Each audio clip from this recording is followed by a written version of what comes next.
तुलसी और गणेश जी की कहानी।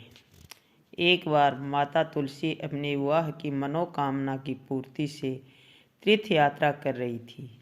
उसी दौरान भगवान गणेश जी गंगा के तट पर तप में लीन थे। इधर माता तुलसी एक एक करके सभी तीर्थ स्थानों का भ्रमण करती हुई गंगा के उस तट पर पहुंच गई जहां पर विधनकर्ता श्री गणेश जी तप में लीन थे। गणेश जी को तप में लीन देखकर माता तुलसी उन पर मोहित हो गई। उन्होंने गणेश जी का ध्यान भंग कर दिया और उनसे विवाह करने का प्रस्ताव रखा। इस पर गणेश जी क्रोधित हो गए। उन्होंने कहा कि वे ब्रह्मचारी हैं, वे विवाह नहीं कर सकते।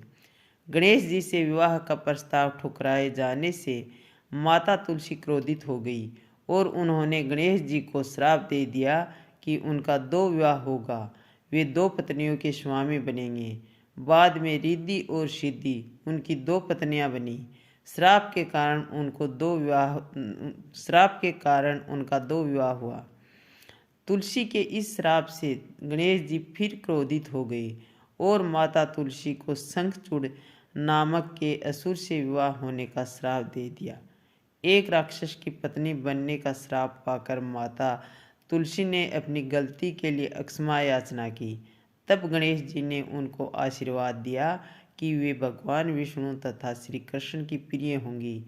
कलयुग में तुलसी लोगों के लिए जीवनदायिनी होगी। साथ ही गणपति ने कहा कि आज से उनकी पूजा में तुलसी वर्जित रहेगी।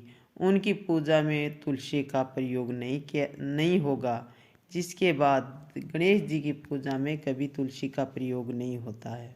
तुलसी जी की कहानी। प्राचीन काल में जालंधर नामक राक्षस ने चारों तरफ बड़ा उत्पात मचा रखा था। वह बड़ा वीर तथा पराक्रमी था। उसकी वीरता का रहस्य था उसकी पत्नी वरदा का पतिव्रता धर्म। उसके प्रभाव से वह विजयी बना था। जालंधर के उपद्रवों से प्राचीन काल में जालंधर नामक राक्षस ने चारों तरफ बड़ा उत्पात मचा रखा था। वह बड़ा वीर तथा पराक्रमी था। उसकी वीरता का रहस्य था उसकी पत्नी वरदा का पतिव्रता धर्म। उसी के प्रभाव से वह विजयी बना था।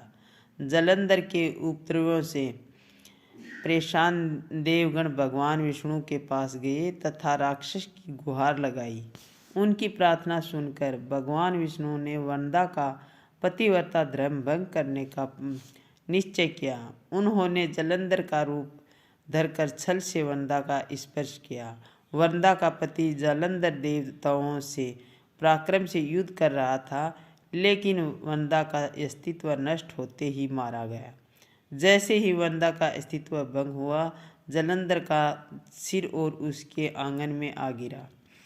जब वरदा ने यह देखा तो क्रोधित होकर जानना चाहा कि फिर जिससे उसने स्पर्श किया वह कौन है। सामने साक्षात विष्णु जी खड़े थे। उसने भगवान विष्णु को श्राप दे दिया, जिस प्रकार तुमने छल से मुझे पति योग दिया है, उसी प्रकार तुम्हारी पत्नी का भी छल पूर्वक हरण होगा और स्त्री योग सहने के लिए तुम भी मृत्युलोक में जन्म लोगे। यह कहकर वरदा ने अपने पति के साथ सती हो गई। वरदा के श्राप से ही प्रभु श्री राम ने अयोध्या में जन्म लिया और उन्हें सीता वियोग सहना पड़ा। जिस जगह है वरदा सती हुई वहां तुलसी का पौधा उत्पन्न हुआ। एक दूसरी कथा। एक अन्य कथा में आरंभ यथावत है, लेकिन इस कथा में वरदा ने विष्णु जी को यह श्राप दिया था कि तुमने मेरा अस्तित्व भंग किया है, तुम पत्थर के बनोगे। यह पत्थर शालिग्राम कहलाया। विष्णु ने कहा, हे वरदा, मैं तुम्हारे अस्तित्व का आदर करता हूँ, लेकिन तुम तुलसी बनकर सदा मेरे साथ रहोगी। जो मनुष्य कार्तिक एकादशी के दिन तुम्हारे साथ मेरा विवाह करेगा, उसकी हर मनोकामना पूरी होगी। बिना तुलसी दल के शालिग्राम या विष्णु जी की पूजा अधूरी मानी जाती है। शालिग्राम और तुलसी का विवाह भगवान विष्णु और महालक्ष्मी का ही प्रतीकात्मक विवाह माना जाता है।